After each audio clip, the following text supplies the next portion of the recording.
Hey everyone, today's video is a tutorial for how to sew the Miriam Bag by KMGHandmade.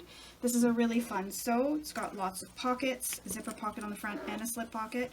There's a recessed zipper for the top closure, more pockets inside, and as you can see it's quite roomy. A crossbody strap which you can tighten wear as a shoulder bag.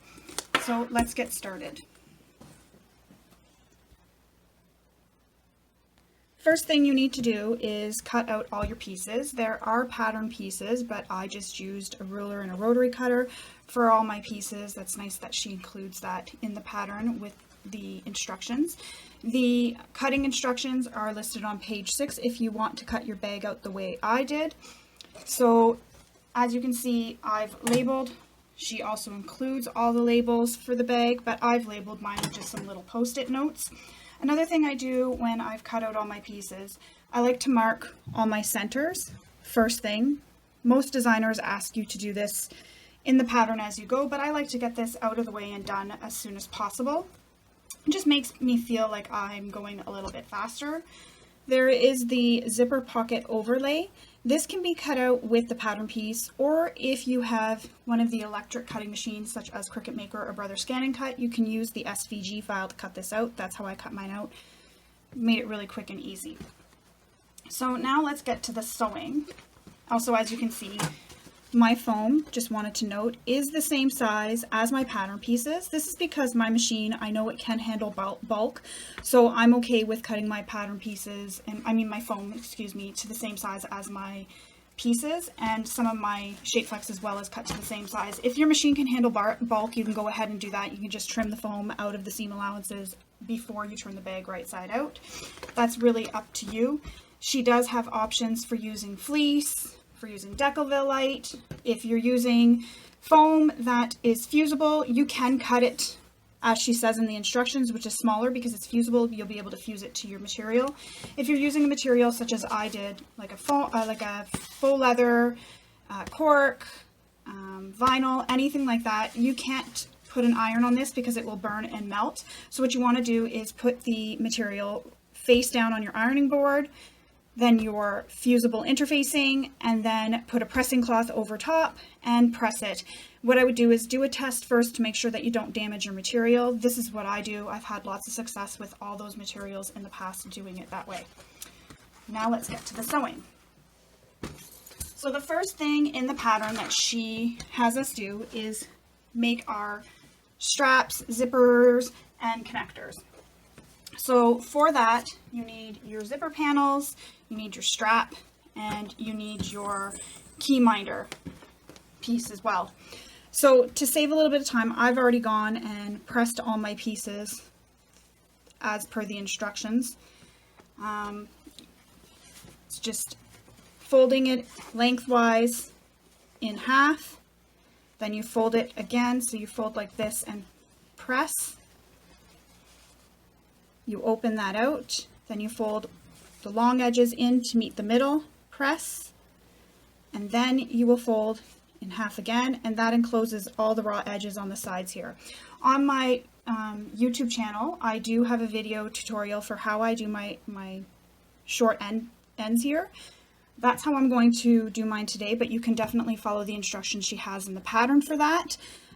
If you want to do them the way I do, like I said, there is the video tutorial on my YouTube channel. So I'm going to sew that now. So now that my pieces are all pressed, including your recessed zipper panels, you should have pressed them by 1/2 inch on one short end. Now that I have that all done, I'm going to sew them. Another thing I did is I cut my strap exactly to the length I want my strap to be when finished. In the pattern, you'll see this if you read ahead. She does have you cut 8 inches off your strap, the raw end of your strap, not the finished end. Only one end is being finished. I cut 8-inch piece right away and then cut my strap right to the length I want it to be when finished. This is just a personal preference. You can go ahead and do as she's instructed in the instructions. This was just a personal preference. So when I sew my strap, it's going to look a little bit different than how you're going to do it. Again, the tutorial for this is on my YouTube channel.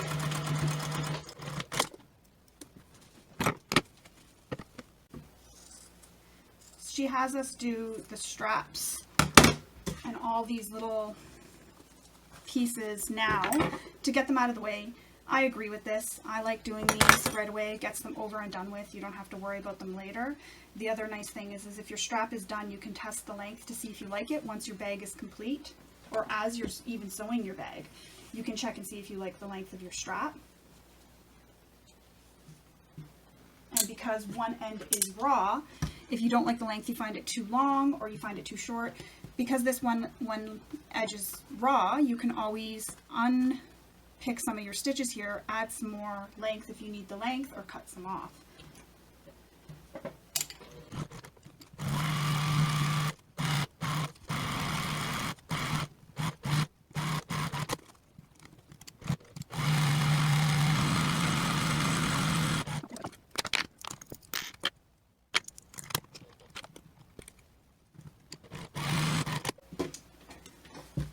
So you'll notice when I stitched my strap, I went across and then I came down the one side. Then when I got all the way to the end, I backstitched, cut my threads. Then I came back up here, I started back up here and went back down the other side. This is so that the stitches, or when I was stitching, go in the same direction, which prevents my strap from twisting.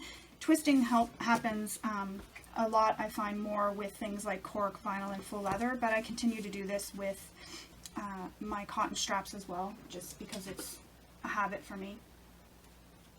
So again, that's done just to prevent the twisting of the straps or handles that you're making. And of course my bobbin ran out right here. So cut all my threads.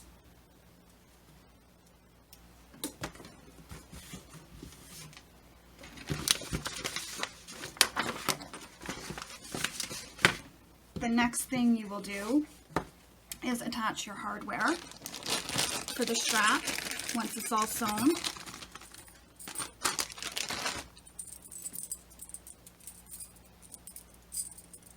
Which mine's all twisted on my screw hook. So you need a rectangle ring and a slider. You're going to start with the slider first. First thing you'll do is you'll put the finished edge of the strap inside the slider.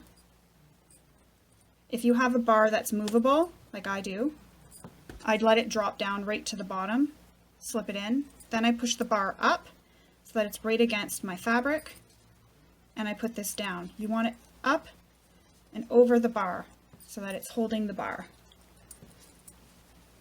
If you're using rivets, you can attach rivets, which is what I'm going to do. If you have a zipper end, sorry, not a zipper end, strap end, you can attach that as well. So to do this, it just goes right in like that. And you screw it in with the little screws that come with the little strap ends. This is optional, you don't have to use these. However, it is a nice option. When you're attaching your strap end, you want to make sure the unfinished side, or the rough side, is against your strap like this, because this is the side that gets seen.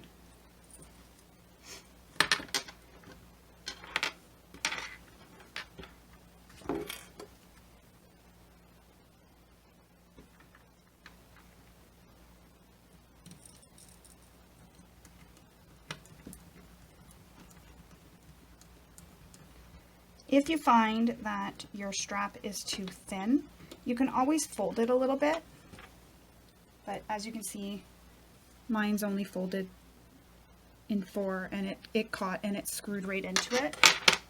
But if you're concerned, you can always fold it up a little bit so that it has a little bit extra material in there to grab onto.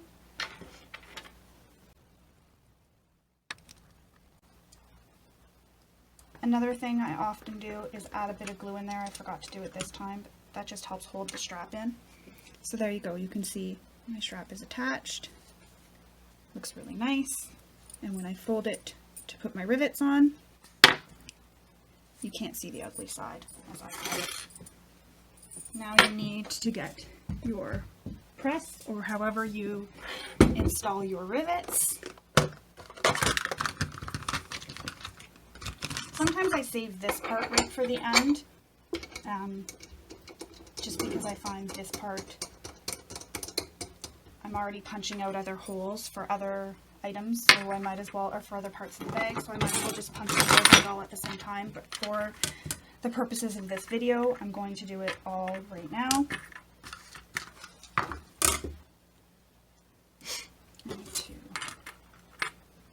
So that's 2 inches, like she said. Then I'm going to measure. I want to put 2.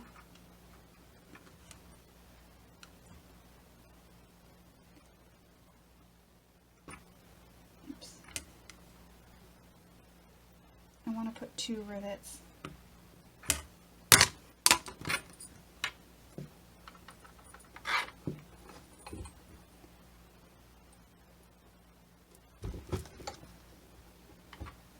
You can also put a clip just to help hold it, stop your strap from shifting on you.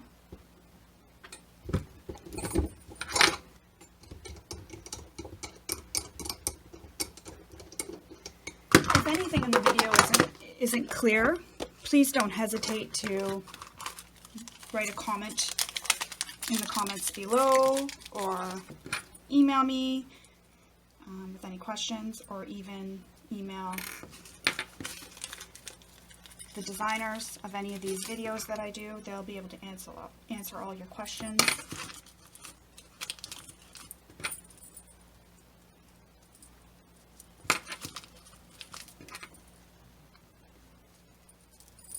So that's how it looks. I'll also link to in the description where I purchase all my hardware, my zippers, for this bag.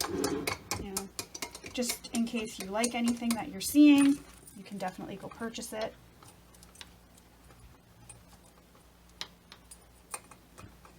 Oh, it won't stay.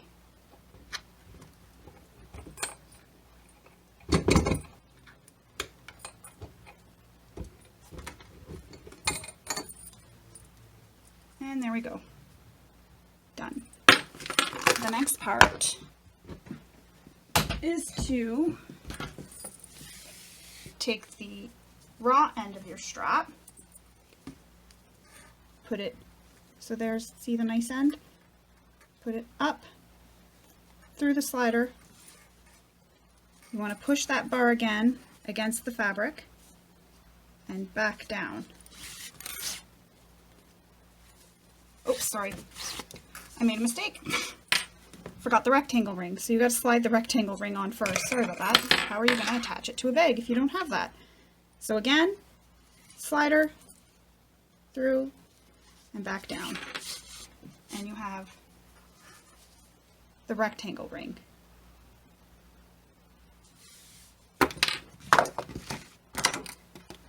Next, if you didn't do what I did, which was you have your strap, a long piece, all stitched, you have to cut 8 inches off the end. I've done mine separately, so I'm going to top stitch this piece and then continue with the instructions.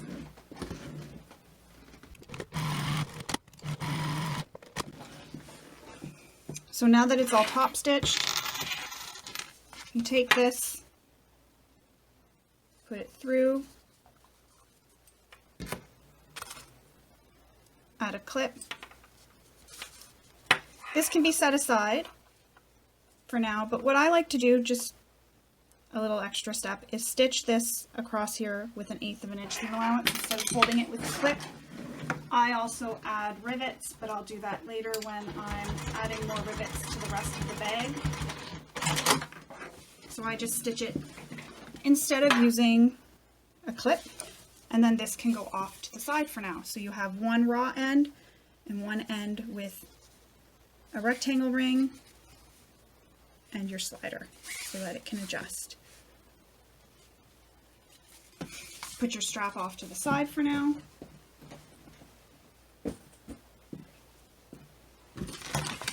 And then we continue on with the zippers.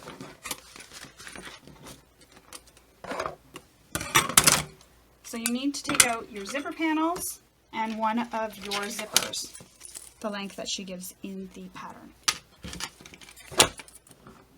First thing we need to do is turn our zipper ends under if you're using zipper by the yard, or you've cut off your zipper ends, which you should. So if you're using zipper by the yard or cutting off your zipper ends, what you're going to do is turn these ends so that the raw edges will be in the seam allowance. If you need to see how I do this, again, I have another tutorial on my YouTube channel showing how I do this. I find it really quick and easy. It gives it a nice looking finish, nice and clean. It takes a couple times your first time to get it. Just keep at it, you'll get it. It's really easy. Once you get it, it seems to go really fast.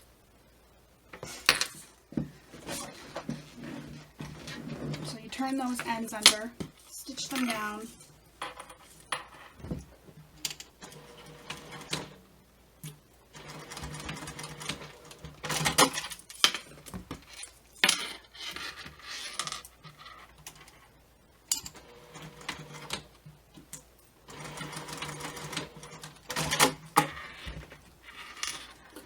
Normally I change out my thread, but I thought for this part of the video, I'll keep it just so you can see what I did.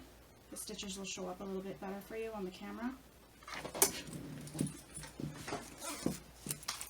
So there's my zipper. I don't know if you can see the stitches right here. They're turned in, so there's no raw edges on the end here, and it's ready. So the other thing she says to do is to have the zipper tape separate. For this part I keep it together, then I separate it after I'm done my zipper panels. I just find it makes it easier to make sure you're putting the zipper on correctly. But that is a personal choice if you want to have it right separated. Okay, so now we're going to make our recessed zipper panels. First thing you need to do is mark the 1/2 inch away from the short raw edges. I like to do this on all of them right away. The other thing I do is I place them so that both my folded edges are on the same side, and I mark the middles, so the pieces that are touching in the middle, and that's where I mark, because when your zipper is in the middle, that's where it would be lined up. So what you need to do is line up the edge of your zipper. So you folded, so that would be this folded edge with the 1/2 inch mark that you made, and pin it all the way across the top. Once you have it pinned, you're going to take it to your sewing machine and you're going to sew across the long edge all the way from the starting with the 1/2 inch mark you made. So you'll start here and you'll sew all the way across till you get about halfway through this folded edge. So you only want to go to the midpoint of it. You don't want to sew any further, so just halfway. So you're going to base this down. So what I do when I'm sewing this is I tend to use a smaller seam allowance. This way here, if I make a mistake, my stitches don't show when I attach the lining. Also, if you changed your strap length, your stitch length for your strap to a 3mm like I did, you want to return your stitch length back to your regular stitch length that you use for sewing. I use a 2.5, so that's what I put mine back at. Every machine is different though, so use the stitch length that you normally stitch with. So I'm approaching the midpoint, I'll back stitch, put my threads.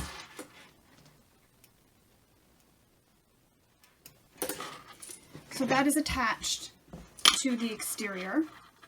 You're now going to take one of your lining panels, zipper panels, and flip it so it is right sides touching the wrong side of the zipper. So you'll see the zipper is sandwiched in between. You're going to pin this in place. And this time when you sew, you want to sew starting with the short raw edge, you're going to sew that. Oh, I didn't line that up nicely. You're going to sew this with the short edge with a 1/2 inch seam allowance. You're going to go up with a 1/2 inch, then you'll come back and go here with your seam allowance, about a 1/4 inch seam allowance or a 1/4 inch seam allowance, and you'll go to the midpoint again of the folded edge. So starting on the short edge, 1/2 inch, then sew across the long edge.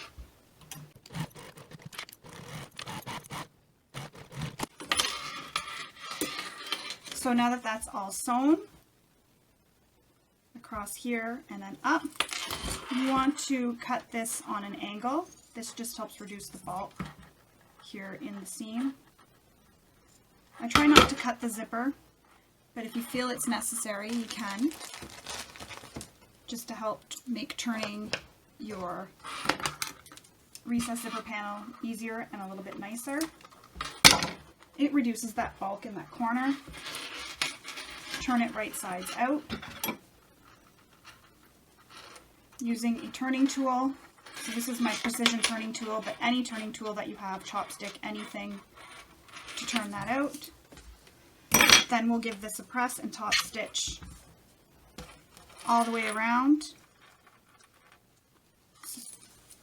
We'll repeat this process for the other zipper panels that are remaining. I'm not going to top stitch just yet because I'm going to be changing my thread, so I'm going to attach my other exterior and lining to the other side of my zipper.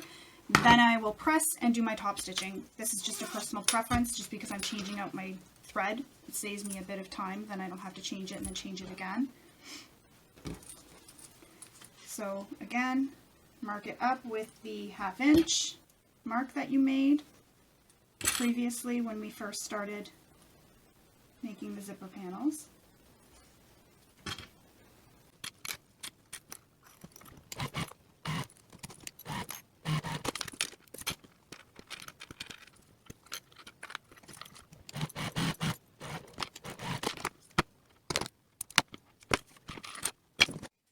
Okay, so now that I have my zipper panel all pressed, I'm going to top stitch.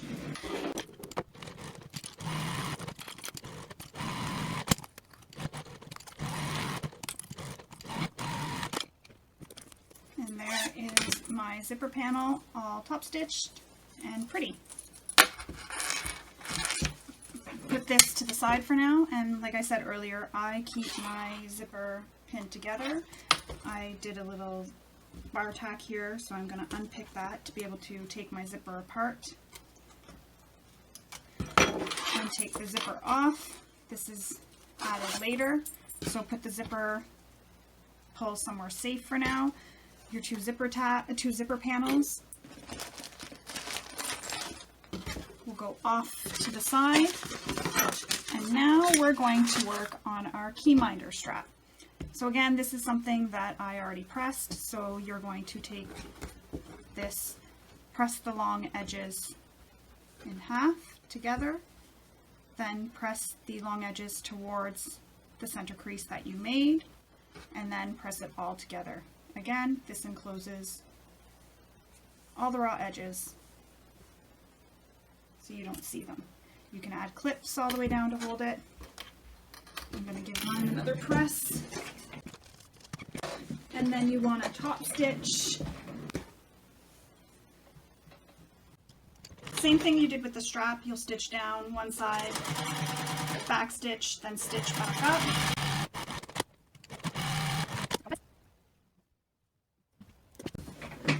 Then you're going to add your swivel hook onto your Keyminder strap. And again, I like to sew this short edge just to hold it together. Now, you can attach a rivet, or you can sew as close to the hardware as possible. Use a zipper foot, you'll be able to get really close. I'm going to attach a rivet, but like I did for the strap, I'm going to hold off because I have to punch holes and attach rivets in other parts of the bag, so I kind of just like to do all the hole punching and all the rivets all at the same time. I just feel that it saves me time from switching out my dies. Put that off to the side for now. So you're going to want to grab all your exterior panels. So these are pieces as she has them listed. You want to take out piece C. So now that we have piece C, she has us cut, and again you're going to notice, as I mentioned at the beginning of the video, my interfacing goes all the way to the edge. I didn't trim this smaller.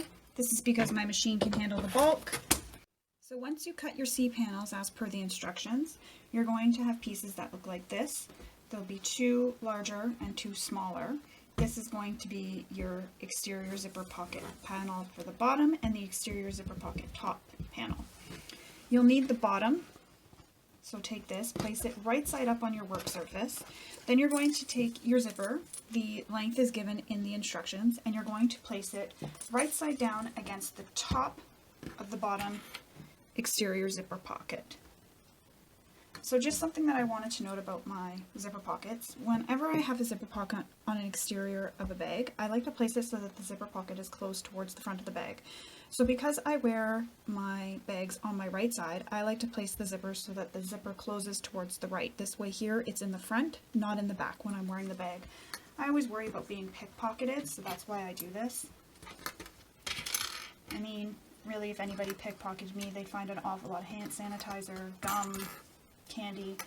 So if they're into getting that kind of stuff, they definitely score pickpocketing me.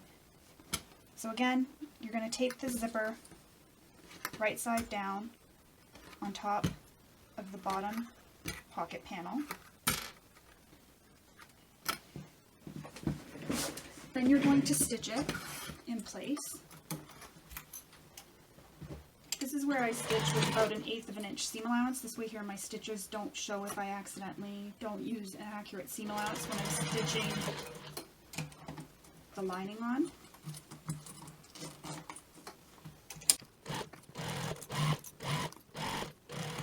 Also, don't forget, if you changed your stitch length for top stitching, that you change it back to your regular stitch length.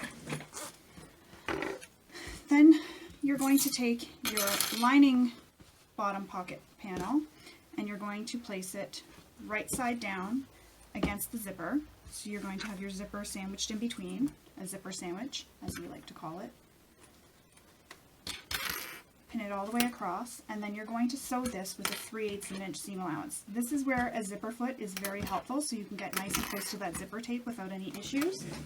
So I'm going to switch out to my zipper foot. I like to flip over and stitch on this side so I can see where my stitches are. Move the zipper head out of the way.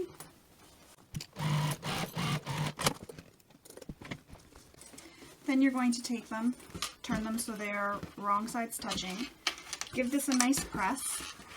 Then you'll top stitch 1/8 of an inch away from this finished edge. So now that I've pressed this nice and neat, I'm going to top stitch. Now you're going to repeat the same steps you just did to attach your bottom exterior zipper panel. So same thing to attach the top pieces. If you're using a directional print, you want to make sure that your print is facing the right way. So usually I do this with this face up, and then I'll put my exterior piece down and centered to the zipper. And then I'll pin it in place and continue with the instructions as I did for the bottom.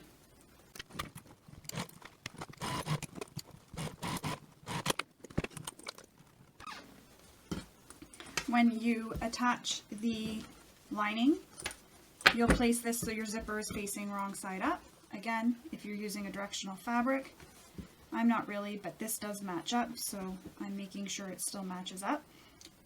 So zipper wrong side up, lining right side down on top of the zipper. Again, you're creating a zipper sandwich. Pin it all the way across, and again, sew this using a 3/8 of an inch seam allowance. Now I'm going to take this over to my iron and press these seams.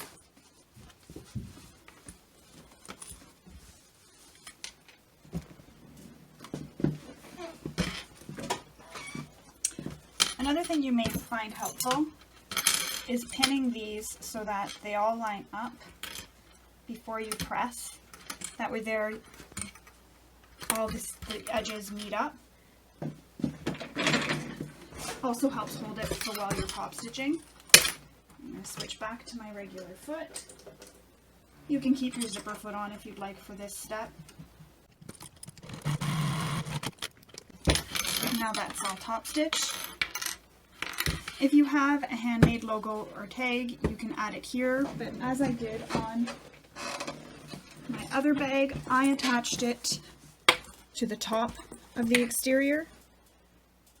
So I'll show you how I did that coming up in the next few steps. So this piece is all done. So next you want to grab your exterior zip pocket panels. These are panel B.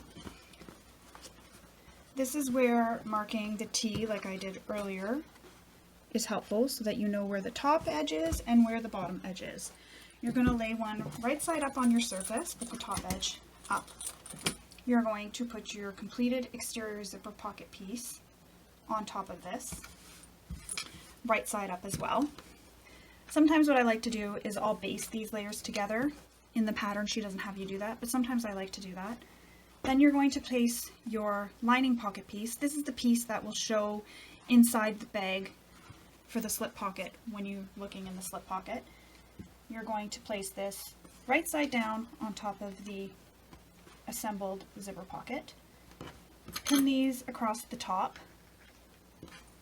and then you'll take it to your sewing machine and sew it with a 1/2 inch seam allowance.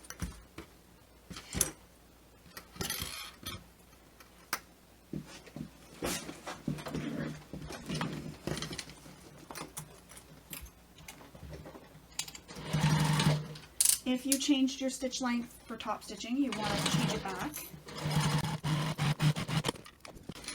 Now you're going to take the piece that's on the top, flip it up and back down. We're going to give this a press, and then you want to top stitch this edge. Now that this is pressed, I'm going to top stitch that pressed edge, change my stitch length again, change my stitch length back.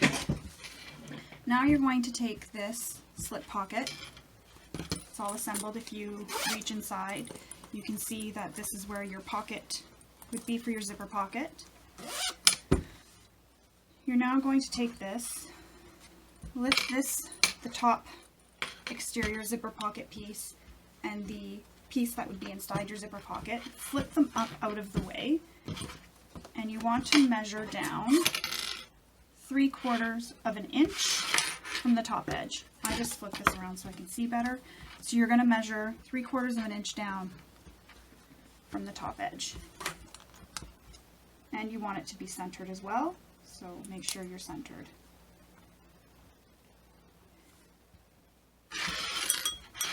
If you want to make sure that it's centered, you can always just measure. I'm off a little bit, so I'm going to fix that.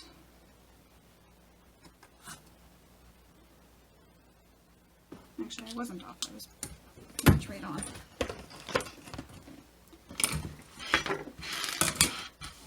So now we're going to install the male side of our snap. So get out your snap pieces.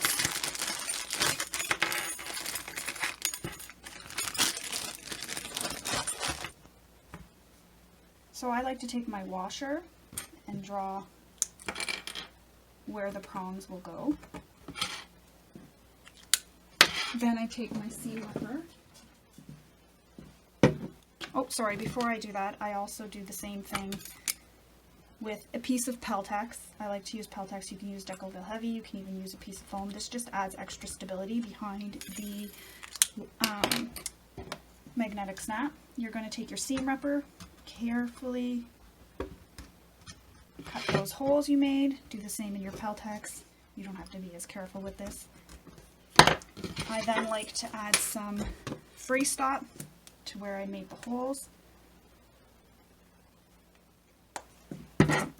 Then you take your male piece, insert the prongs through the slits you made,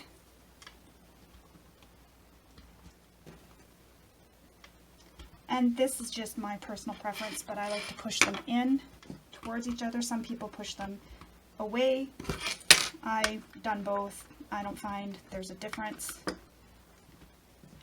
Another thing you can do is add some interfacing over this or a piece of tape. I'll use masking tape. That just helps the prongs from poking through the other side of the fabric. Just covers them up nicely and neatly, and they won't poke through.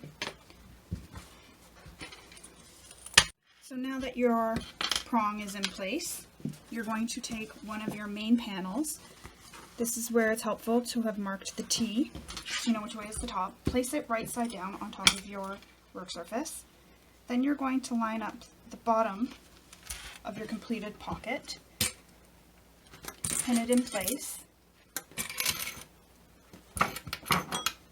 and you want to baste this all the way around the two sides and the bottom. Do not do the top. You want that to stay open because that's your slip pocket. You can change your stitch length to a longer stitch length as you're just basting this in place. So I'll go often to a 5 for this.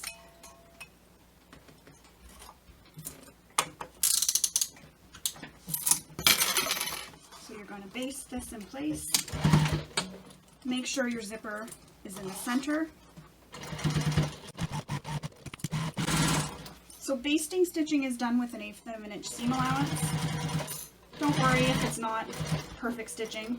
This is hidden in the seam allowance later. You don't see this. Change your stitch length back before you forget. So this is what the completed exterior looks like so far. So my zipper pocket, which you can see inside, and then I have a slip pocket. So you see this, my exterior on one side, and then the lining piece on the other. Now we want to install the female portion of the magnetic snap. So she gives instructions in the pattern for how to do this using chalk on the back of the male, but I'm using a vinyl, so if I press this in, I can actually see, it's hard to see on camera, I don't think you're going to see it, but I can see the mark that the knob, the little nub makes on my panel. So I'm going to take that and line it up. And if I want to make sure, I can do this. Just push it in.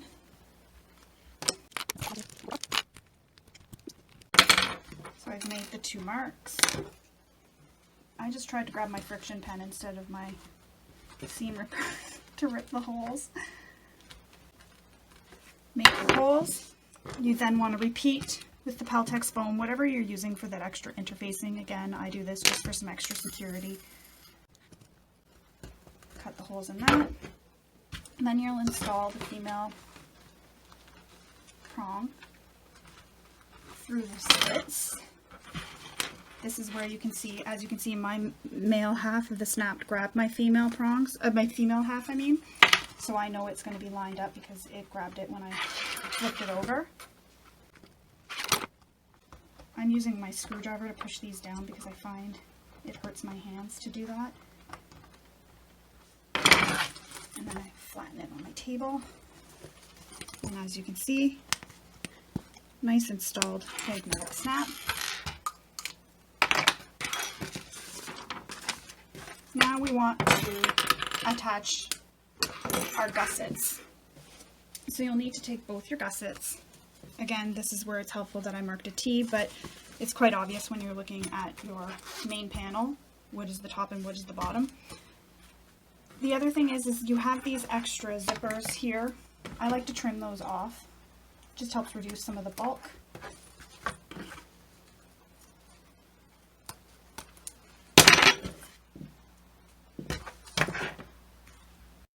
Okay, so we're going to attach these side panels to the main panel. Make sure your zipper is centered so that you don't accidentally hit it when you're sewing, so I like to slide mine into the center. So when you're sewing these, you have to stop a ½ inch from the bottom. So I like to go ahead and mark that all now on all my pieces, just so that I know where to stop. And yes, I'm using a pencil. I feel that it's within the seams. No one's going to see. It also won't come off if I accidentally put this down on my ironing board, and my ironing board is hot. These won't fade away. I've had that happen many times. I'm also going to mark what will be my back exterior panel. Again, I'm just getting these all done. And I'll even mark my bottoms. And because it's a ½ inch, I make a ½ inch box. This just makes the sewing part that much easier. You could have did this when you first started, when you marked all your center markings. I saved this for now just so that I could explain this here, because I felt like it wouldn't make sense for those of you who might not have read the pattern yet, or who are just watching this just to see what the bag looks like when it's done. So put your back panel and your bottom panel away, take your main, your front, lay it right side up, and you're going to place these pieces right sides together. I like to clip along the top just to make sure it keeps it nice and straight, and along the bottom. Now this is where those marks that I made, so my center marks, are helpful. It helps to make sure that I've got everything all nicely lined up. I'll also pin the other side. One less thing to do after. Alright, so now I will take this and I will sew with a ½ inch seam allowance. I'll sew all the way down the side, and I'll stop when I get to this ½ inch mark, and I'll back stitch. I'll do that on both sides, so with a ½ inch seam allowance. Don't forget, if you changed your stitch length, to change it back to the stitch length you normally use when sewing.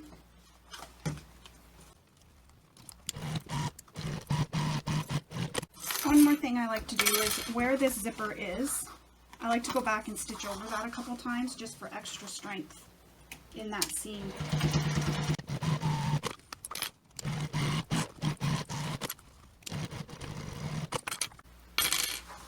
Alright, so you can see that these are all sewn together.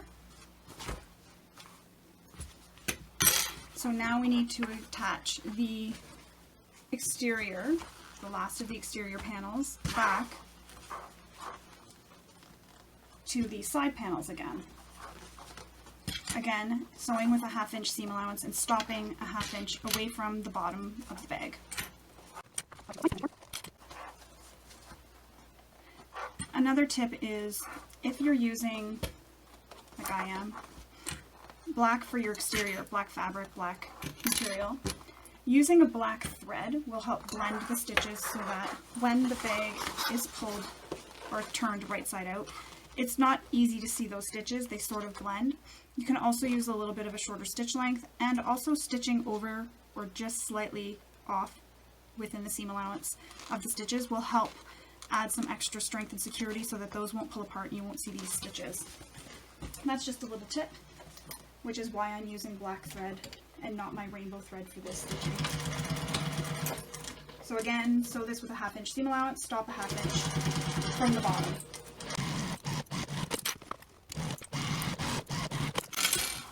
And your exterior will be all complete. ½ inch on all the bottom corners will be unsewn. Cut all your threads if you want. They're in the seam allowance, so you're not really going to see them. Now you need to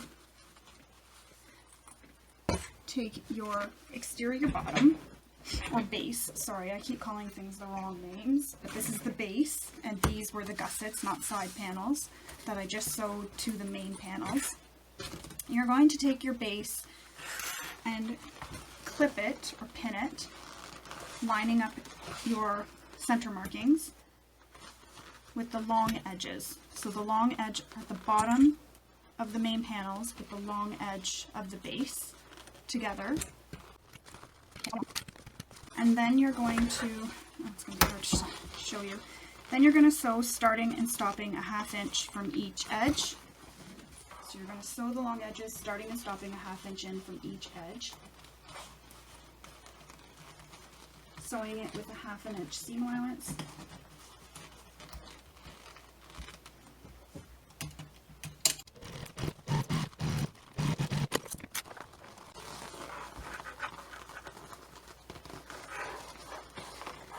Then you're going to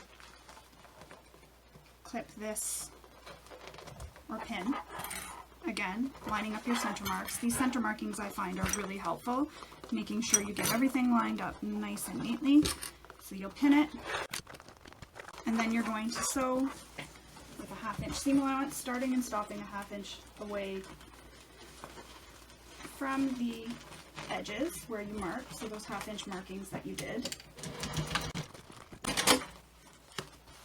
And I made a boo-boo. I forgot to move this out of the way.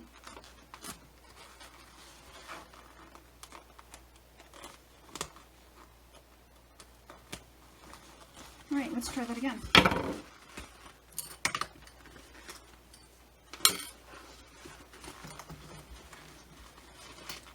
Make sure everything is nice and flat. As you can see, it's easy for things to shift underneath your presser foot. So make sure everything is nice and flat and there's no layers under there like I just had that don't belong there. And sew with a 1/2 inch seam allowance. Glad I caught that one. When I get to the corners, I like to make sure I'm pulling out my side. As you can see here, I'm pulling it out so that I don't catch the sides in my seams. So now that the long edges are sewn, we're going to pin the short edges together. In the pattern, she does recommend to snip these edges within the seam allowance. This helps make your boxy corners lay flatter, so about 1/4 inch. You'll cut little snips. Place them approximately, an inch apart. You're going to do the same thing as you did with the long edges. So starting and stopping a 1/2 inch away from both ends, and sew it with a 1/2 inch seam allowance.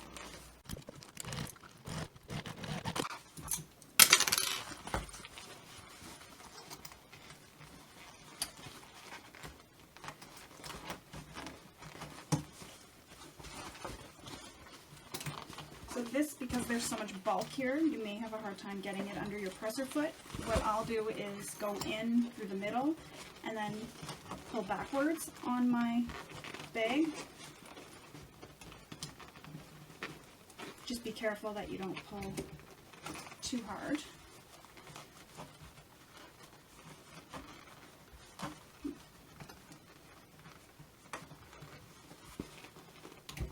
There we go. Just helps fit it under the presser foot. Some people have a lift on their machine. I do, but unfortunately my right leg doesn't bend, so that knee lift is really useless for me. So now that you have your sides and your long edges sewn together, you want to trim all your seam allowances to 1/4 inch. So that means where you made those snips in the side edges, you're going to be cutting those off.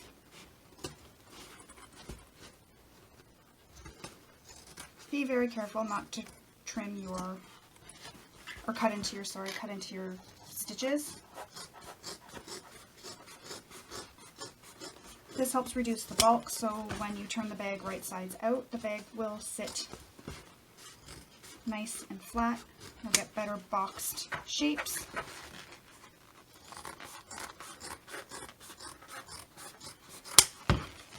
Doesn't have to be perfect. No one's going to come in with a ruler and look and see how good your seams were trimmed. There's no seam trimming police around.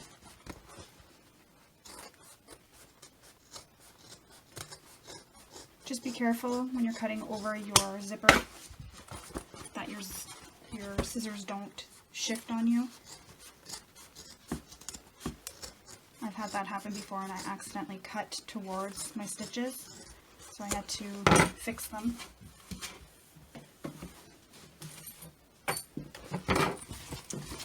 Then your corners here, I like to trim them on an angle. This just helps poke out the corners.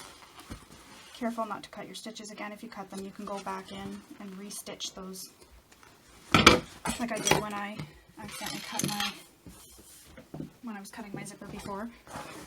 You can check to make sure that all your corners are good. They're not coming undone.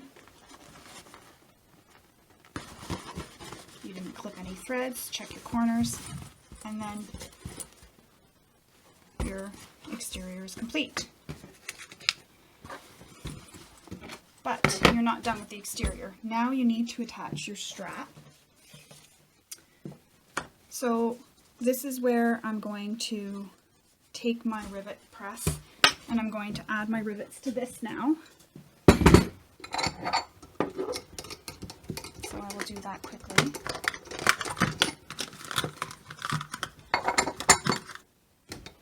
Sometimes I'll even save this right for the end of the bag.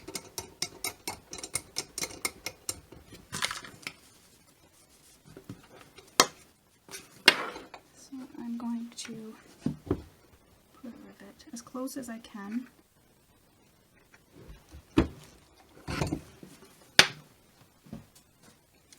And I need a rivet for my Keyminder, so I'll do that now as well.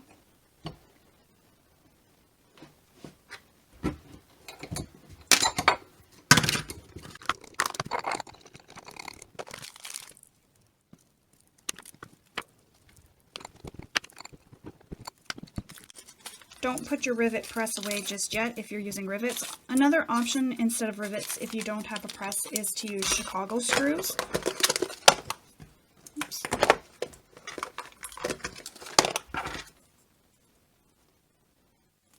All you need for Chicago screws is a screwdriver. So now we're going to attach our strap to our side gussets, and you want 1.5 inches of overhang on your strap. So what I do is, using an erasable marking tool, is I will mark my 1.5 inch mark. You want to make sure it's on the same side of your straps so you can see it.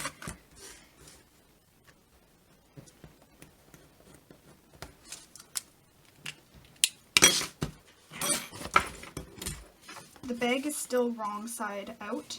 So when you put your strap in the bag, you want to put it so that this right side of your slider is against the right side of the bag. So you're doing that and centering it.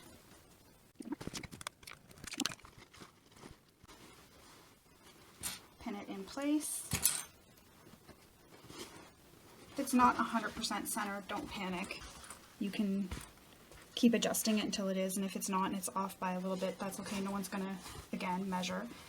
So now that the strap is clipped inside the bag on the one end, I start with the end with the slider so that I know that it is against the exterior of the bag. I'll take this, sorry, it's hard to see because I'm off camera. I'll put that in the bag and I'll keep feeding it to keep it straight into the bag so that I ensure that the strap is not twisted and that it will face the right way.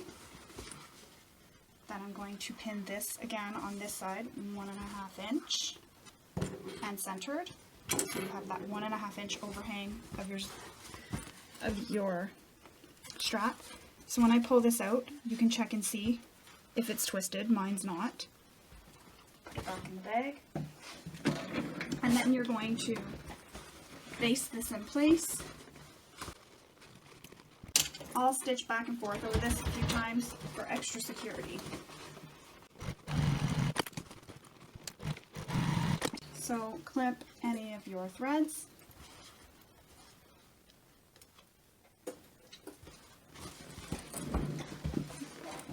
Everything is assembled. If you didn't, you can put a piece of tape over your prong. I forgot to do that.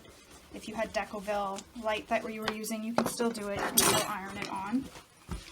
Now we are done with our exterior. You can put it off to the side. Okay, so now you need to take your piece G, place it on your table. In the instructions, she gives you directions for if you're using a directional print for this. I'm not, so I'm just going to take this piece and fold it wrong sides together.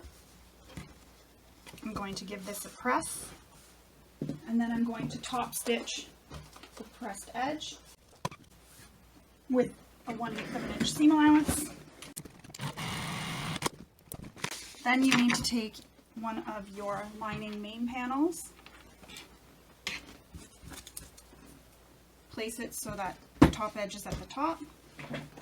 You will pin these so that the bottoms and the side all match up. You want to make a center mark. So I'm going to actually unclip this. So you want to make a center mark on your slip pocket. So now that you have your center line marked, you're going to stitch this 1/8 of an inch away from the center mark, starting at the bottom. Stop with your needle down, lift your presser foot. I like to stop so that I'm just above the zipper pocket, or the slip pocket, sorry. Then you're going to stitch down, again, 1/8 of an inch away from that center line, and back stitch. You now have this stitched down. Then you're going to baste your edges, the sides and the bottom, all the way around. You can increase your stitch length for this.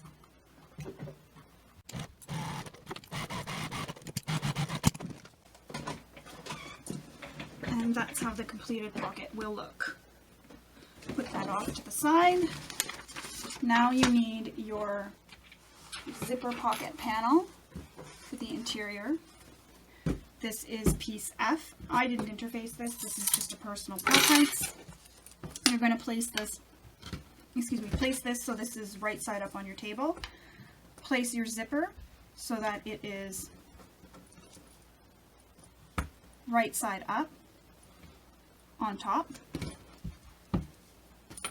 Center it and then pin it in place. You're going to want to switch out to your zipper foot because you will be sewing this to the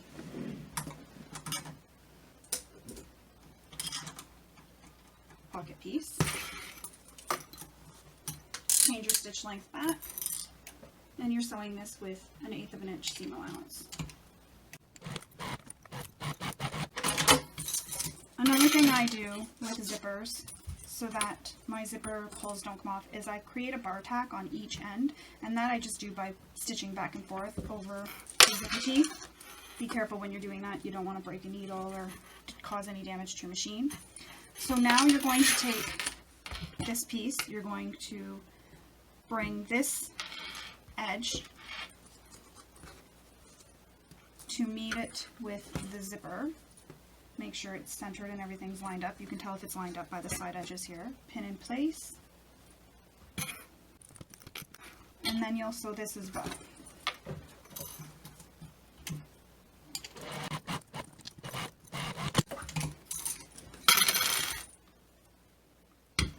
Now that this is complete,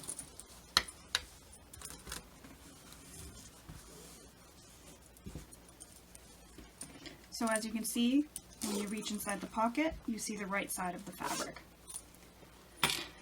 Now you're going to grab your last panel A, your lining, and you need to take your zipper overlay piece. You want to have this on here, so in the instructions she tells you how far down this needs to be placed on your lining panel. So I'm going to mark that line. You'll need some double-sided wash-away tape for this step. A little tip, if your tape has become dried out, what you can do is place it on the back side of whatever piece you're attaching. So that will be the zipper overlay.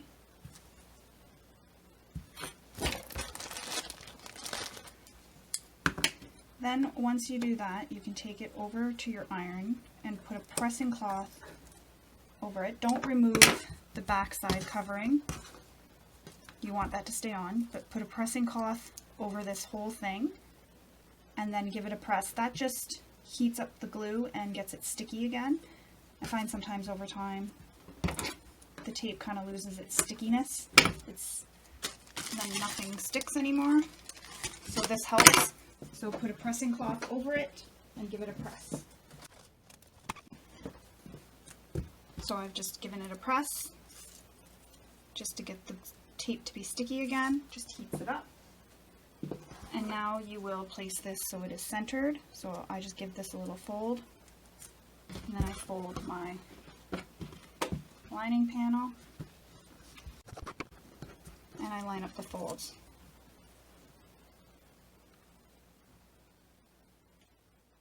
You'll line it up with the line you drew.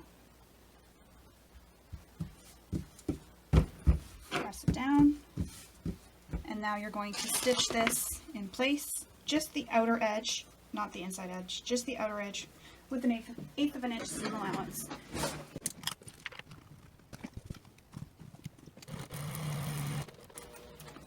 When you reach the corner, what I do is lift my presser foot, turn my fabric a little bit, take a stitch, lift my presser foot again, turn the fabric some more, turn the fabric some more, and then keep doing that when I get to each corner. This just helps follow the natural curve of the zipper overlay.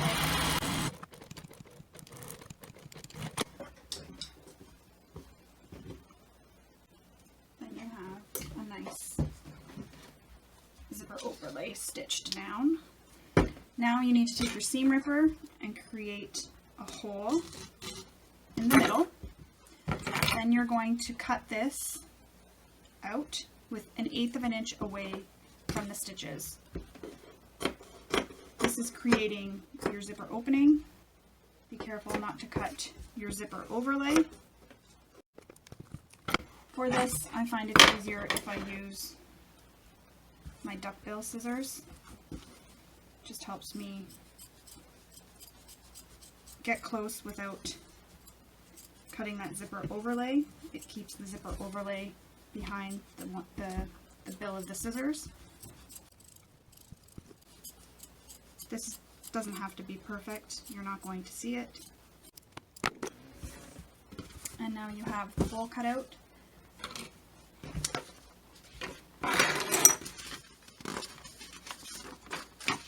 Now you're going to take your zipper pocket that you completed,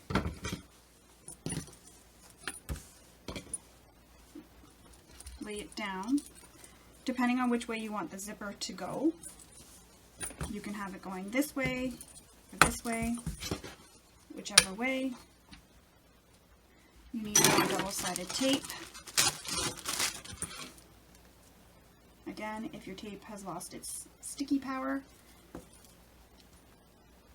you can take it to your iron and iron it. Don't forget the pressing cloth between, because you will burn this protective sheet that's over the tape.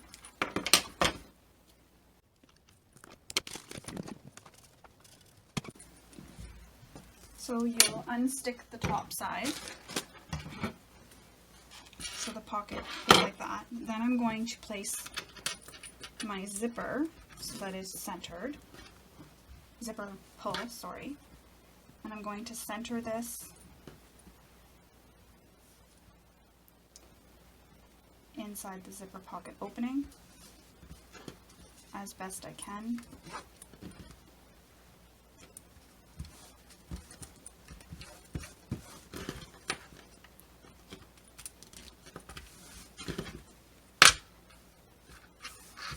So flip it over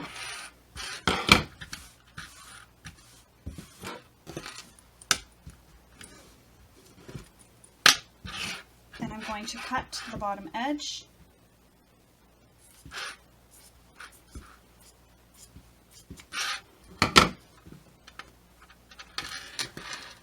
I'm going to remove that from the other side with the double-sided tape and push that down. So your pocket should look like this. It'll be in two pieces. You're going to flip this piece up. I pin it to the top of the lining panel. Your other pocket piece, if you're worried that it's going to shift on you, you can add a couple of pins just to help hold it down. Now you're going to top stitch around the outer edge of this box, or sorry, the inner edge, 1/8 of an inch away from the zipper.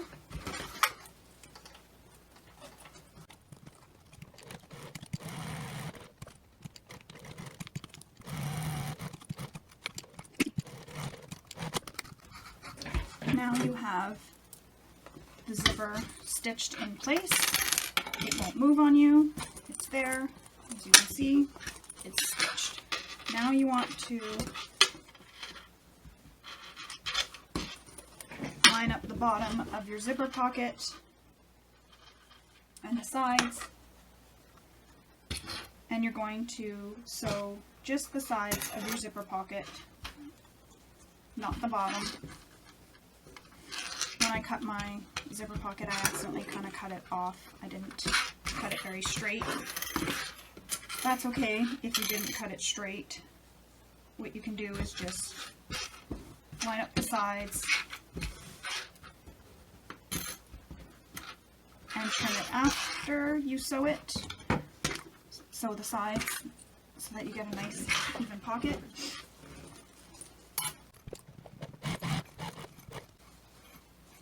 Make sure your lining panel is out of the way.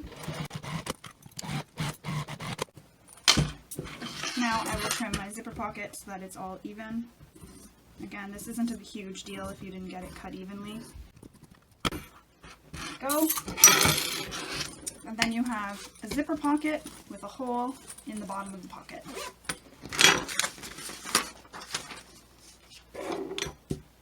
Another thing in the pattern, she does recommend or suggest to fold this up by 1/2 inch. I don't do that. Just a personal preference, I just don't find I like the way it looks when I stitch my zipper pocket closed. So you need both your lining main panels. These are panel A, the one with the zipper pocket and the one with the slip pocket, and your recess zipper panels, as well as your Keyminder. First thing you need to do is place your lining panels right sides together, pin them, and then using the instructions, you'll cut these together from the top edge down. Okay, so now that you've cut your two lining main panels, or panel A, they will look like this.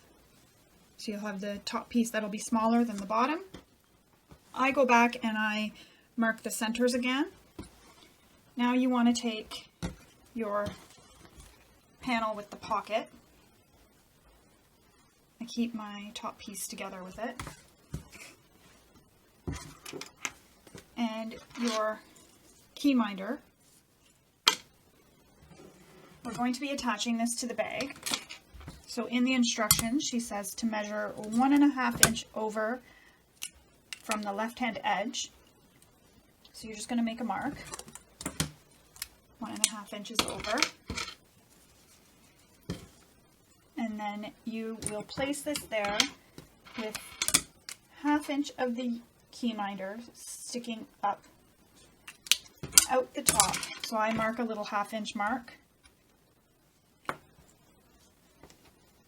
So this will be covering a bit of your zipper.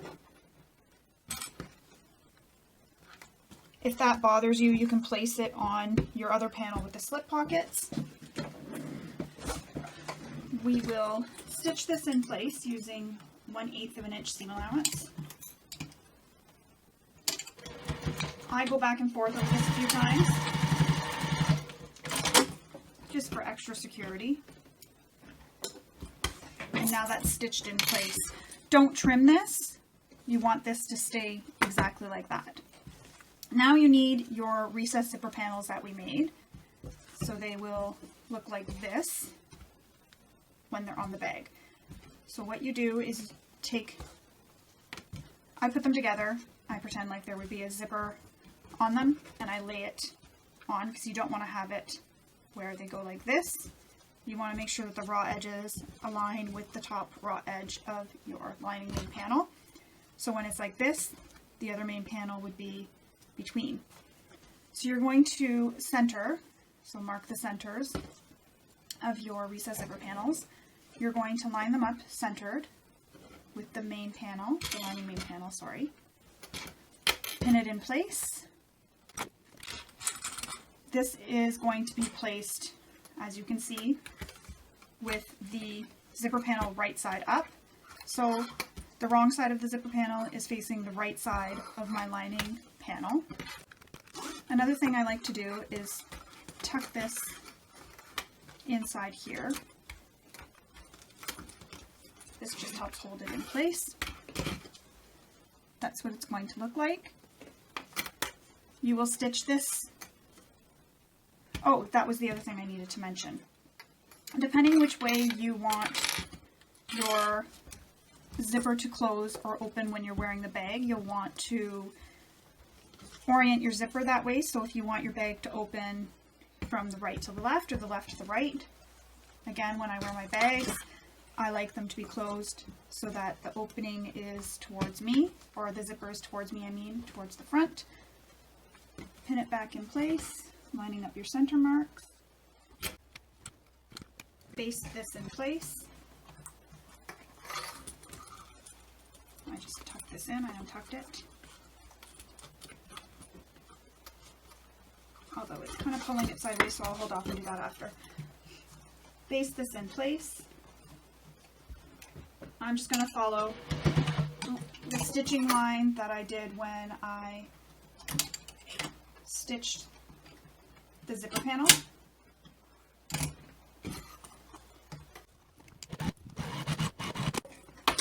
Cut your thread. Oops. Then take your piece that you chopped off, or cut off, sorry, not chopped, that you cut off. You're going to lay it so it is right sides together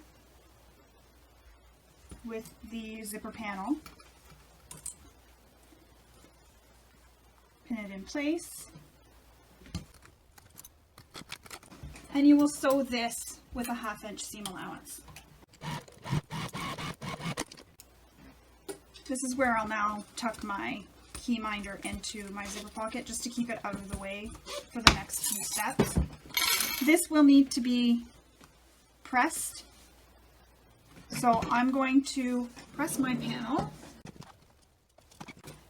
You need to top stitch this, but I'm going to hold off because I'm using a different thread, and instead of changing my thread out so much, I'm going to continue with assembling or attaching the zipper panels.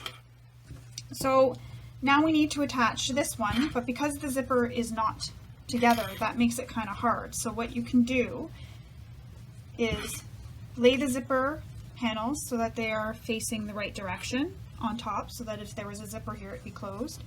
Then you take this final piece of your lining main, wrong side up, lay it down, stick the wrong sides together so that the right side of your zipper is up.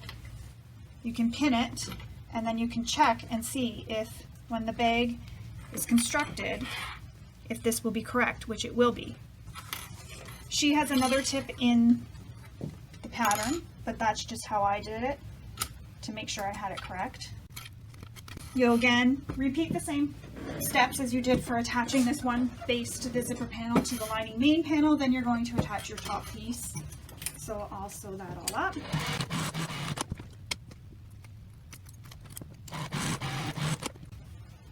And press, and then we will top stitch. So now both panels are pressed. I'm going to top stitch them. So when I top stitch, I'm going to use a 3mm stitch length.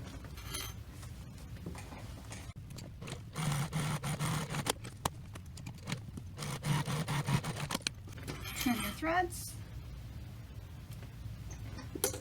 return your stitch length back to your regular stitch length. And this is how they will look. One tail will be going this way, one tail will be going that way.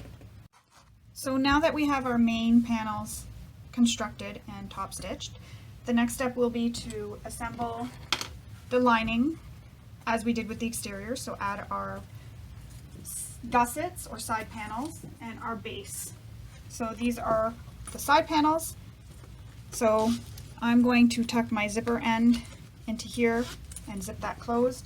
I can't do that here on this one because there is no zipper, so I just use a wonder clip to hold it in place. That's just to make sure it doesn't get caught in the seams.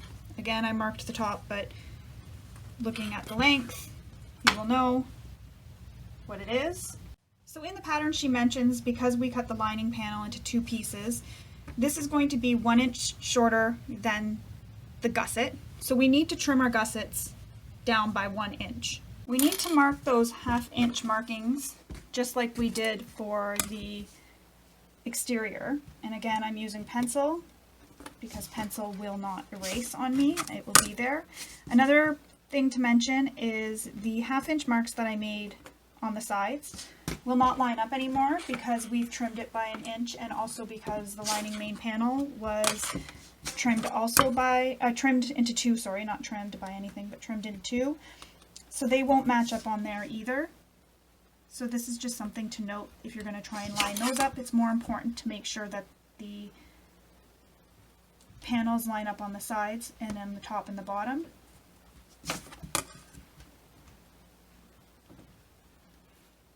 So I'm just marking all my pieces. I'm marking the base, the sides, or the gussets, sorry, and my main panels, just so that whatever side I'm sewing on, it won't matter, I'll know where to stop. An extra step to do this, and after you make this a few times, you'll know, so you can actually mark those ahead of time, because the bottom isn't trimmed on this, so that 1/2 inch will stay a 1/2 inch. You won't be able to mark them on the sides of your lining pieces, but you can mark them on the base and the mains. So now we'll attach them as we did for the exterior. Again, your center marking here on the side won't match up. It's more important if the top and the bottoms match up. So pin it in place. I'll pin both sides in place, and then I will just sew it rather than stopping, sewing, and then pinning this side to it, to the lining main.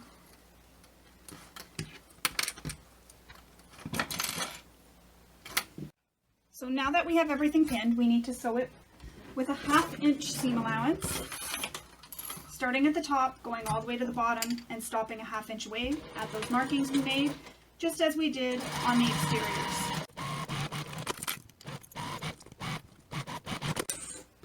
Now trim your threads and attach your other lining main to your side gussets. Sorry, I keep calling it sides and I call the base the bottom. Hope I'm not confusing anybody.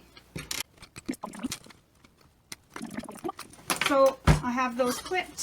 I'm going to sew it with a 1/2 inch seam allowance, again stopping at the 1/2 inch mark.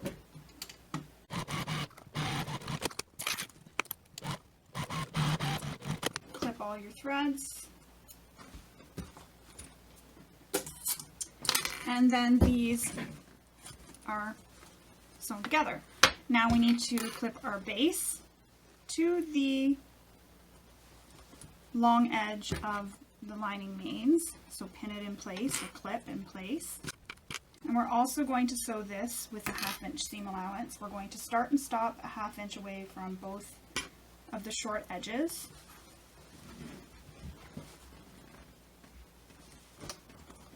Sometimes I like to sew from this side, then I can see where I stopped and I can have my stitches meet up with that. This also means you have to make sure that your lining is out of the way.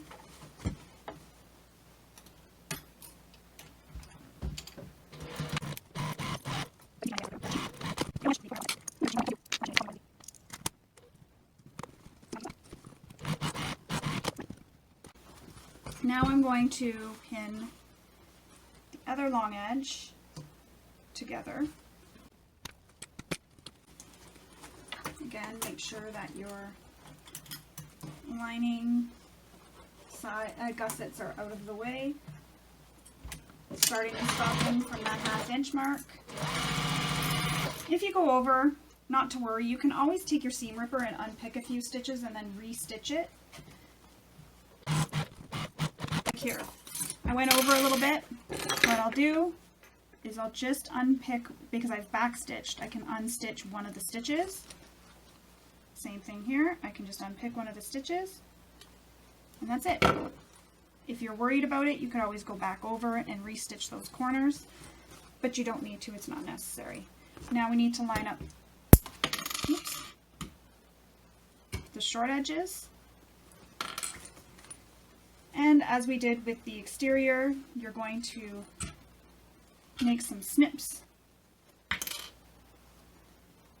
within the seam allowance, so about 1/4 inch high. Oops, and see, this is kind of stuck here and I don't want that to be like that. There we go.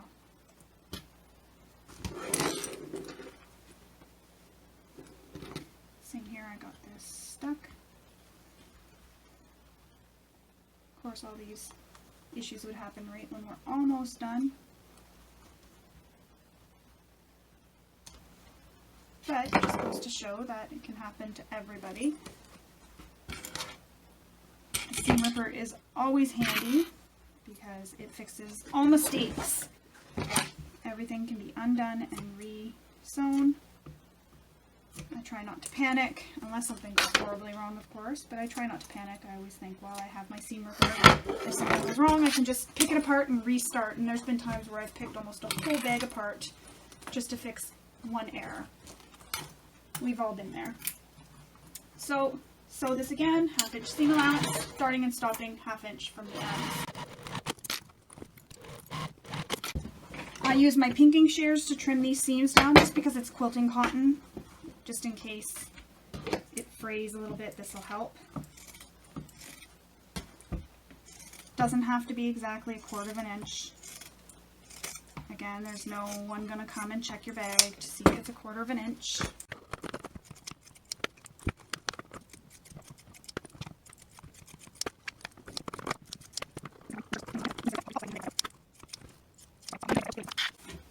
Another thing to do is trim your corners. So on an angle, careful not to clip your stitches.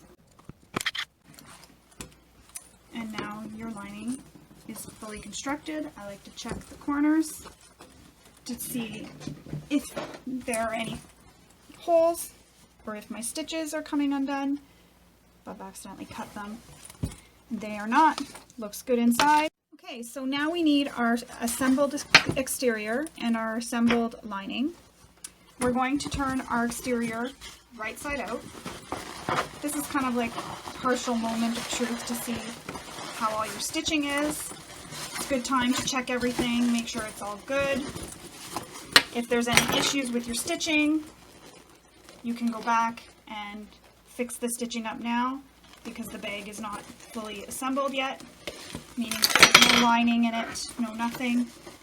So it's easy to fix rather than when it's all together and trying to pull it back through the lining and fighting with that.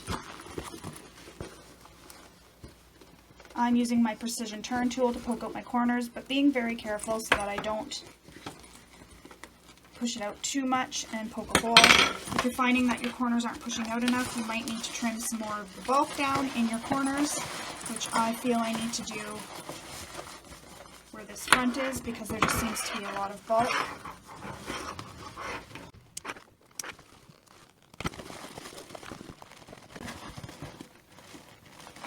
Much better. Again, with my poking tool, or precision turning tool, poking tool. That's a technical term. Poking tool. Get all your corners pushed out as much as you can.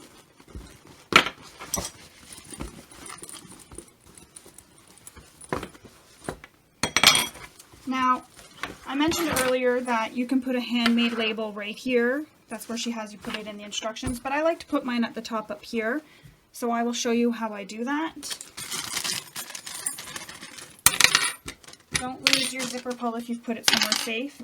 So I like to find the center of my washer for my handmade zipper pull. I do use permanent marker for this part. So I find the center of the washer and I make 2 little marks on it like that. You can see the 2 little marks. Then I find the center of my bag. So because the center of the bag is marked in here, you can do this from the lining side if you want. What I do is measure down how far I want it. So I'll lay my bag down, lay my handmade label on it. You need to be mindful of your seam allowance up here for sewing the bag together. So I think I like mine to be 1.5 inches down from the top. So I'll mark that on my wrong side of my bag and centered. I'll draw a line just like that. That's so I know the top of the washer goes right there. I'll place the washer. Oh, and then I want to mark the center too. So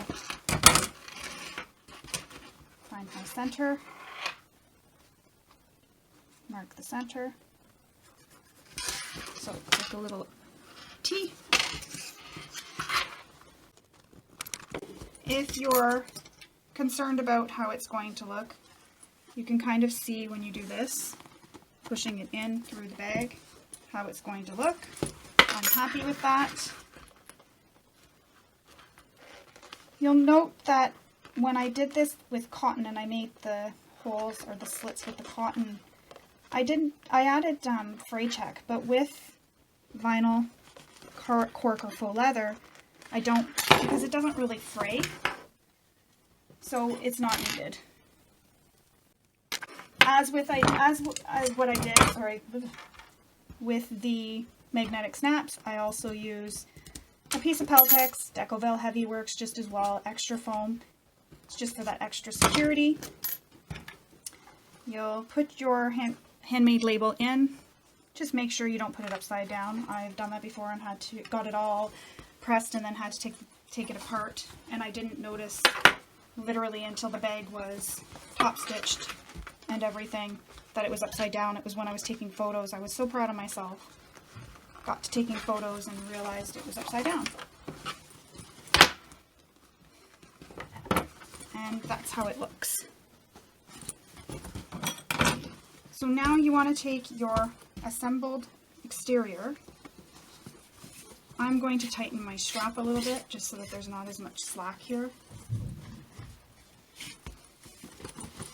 And you're going to place it inside the lining. The back side of the lining will be where your zipper pocket is. So again,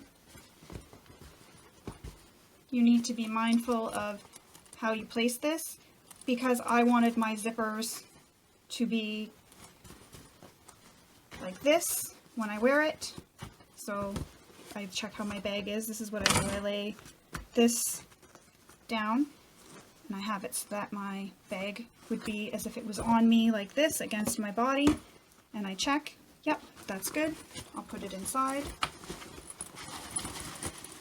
Because sometimes even though the designer says to put a zipper pocket or a slip pocket, a specific spot on the bag when you're putting the lining and exteriors together, it doesn't line up that way when I end up putting my zipper handles on, so it ends up changing up where the zipper pockets go on the lining. It's not the end of the world, it's not a terrible thing. Still makes a beautiful bag.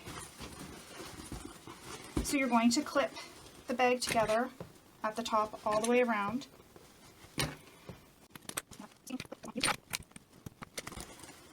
Make sure your zippers and everything are tucked down out of the way. Another thing you need to do is open up your zipper pocket. So because I'm opening up my zipper pocket, I need to pin my recess zipper. I'm going to pin it down to the tail end of the zipper, matching up my center markings as well.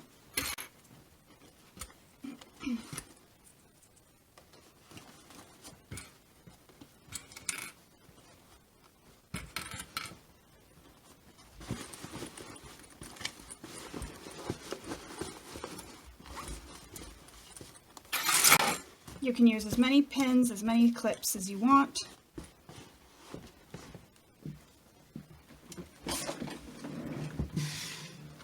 If you're sewing with vinyl, cork, or whatever, I don't recommend pins. Sorry with that loud noise, I was pulling out my extension table, sorry again. I like to use my extension table for this part of the bag so that I don't have to hold the bag in the air as I'm stitching. So this will be sewn together with a 1/2 inch seam allowance. Make sure you back stitch at start and stop.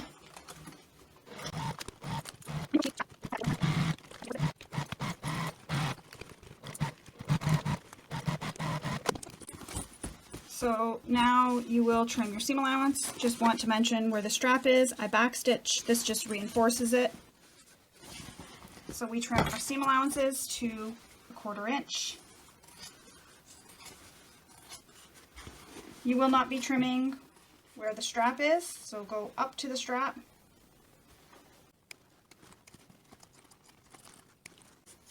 So what I do is, to avoid snipping my strap, I cut down in the seam allowance. Then as I'm approaching it, either I'll fold this down so I can cut just straight like this, or if I'm going away from it, fold it down as well, and I go that way. Just because when you're cutting this bulk in the seam here, it gets a little bit hard to cut, and you kind of have to use a little bit more force.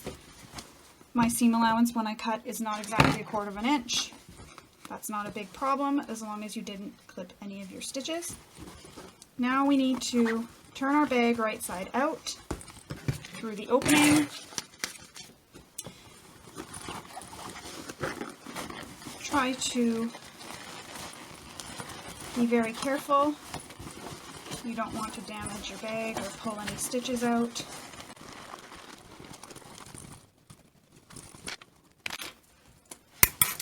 Push your lining back into the bag.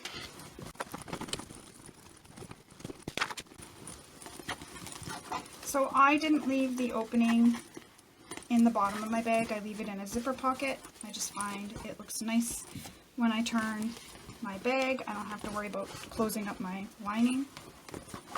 Now that this is done, you can close your zipper pocket now if you want. I like to wait so that I can continue to push everything out after I do my top stitching, just to get a nicer press, final press for the bag. So what I'll do is I will press the top here carefully so that I don't burn my vinyl that I used. So I'm going to go give it a press and then I will top stitch. Okay, so now we need to do the top stitching now that we're all pressed. For top stitching, I like to do this with my lining facing out. I just find it's easier, but you can do your top stitching however you find it easiest to do top stitching. I don't have a free arm on my machine, so this is the easiest for me. I get everything nice and flat.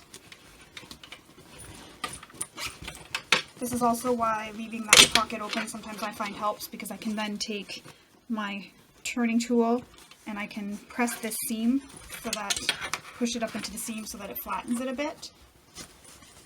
I did that already when I was pressing, but now that I've turned it wrong side out, I need to fix it a bit. So when I'm top stitching, I like to start on the side and top stitch the front first. That's just a personal preference. You'll notice too that I switched out to a different foot and I switched my thread. For top stitching, you need to use a 3mm. You can use a little bit longer, whatever your machine likes for top stitching. And sometimes if your machine is the one that struggles, you can switch out to a bigger needle.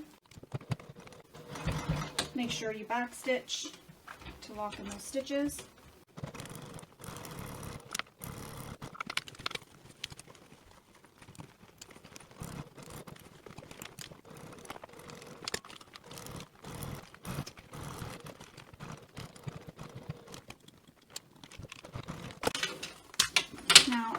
my threads. Turn the bag back so that it is exterior out.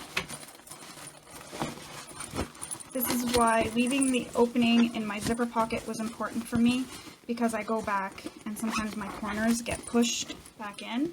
So I always leave the zipper pocket closing until the very end when I know I'm completely done. I'm going to remove my extension table because it's in my way right now. So my top stitching is all done. Now we need to install our zipper pull. On my YouTube channel, I have a video for how I install zipper pulls using my zipper helper. So you want to make sure that your zipper is not twisted or anything when you're putting it on. Alright, so now that you have your zipper pull installed on your bag, right here, you need to install your zipper end. And to do that, I fold my piece of zipper at the end so that it looks like I'm trying to get it on camera so you can see. So there's the zipper. Press or fold one end under and the other end under, and then I just put it in place with a clip. I use some Beacon 3-in-1 glue inside, just a little bit inside the zipper end. Here's my zipper end. Push the zipper into the zipper end. If you're finding it's not going in evenly, you can pull that out and then place it back inside. So once you get that pushed in nicely and how you want it to be, you can use the screw and screw it into place. The nice thing is these screws are magnetic, so it helps make it a little bit easier because they are really little.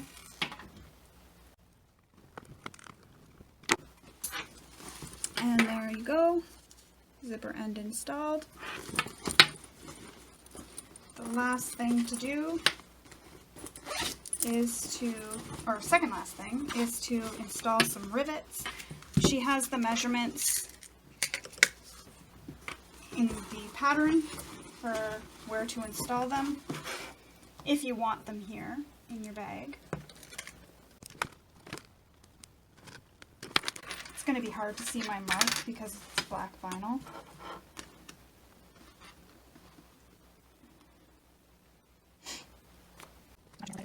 You want to make sure your lining is flattened as much as it can be, and then find the mark.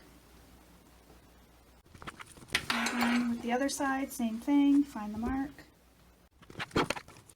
As I mentioned earlier, if you do not have rivets or a rivet press, you can also use Chicago screws for this part of the bag.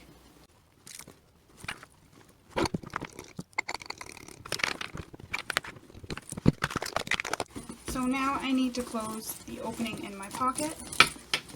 So I'll do that by pressing my raw edge in. And then stitch the opening closed with an 1/8 of an inch seam allowance. Don't forget to check to make sure your stitch length was returned to your normal stitch length. Clip all your little threads.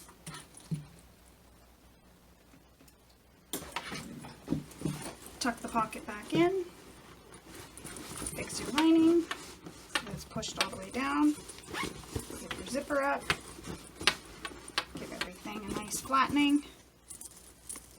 And then zip your bag up.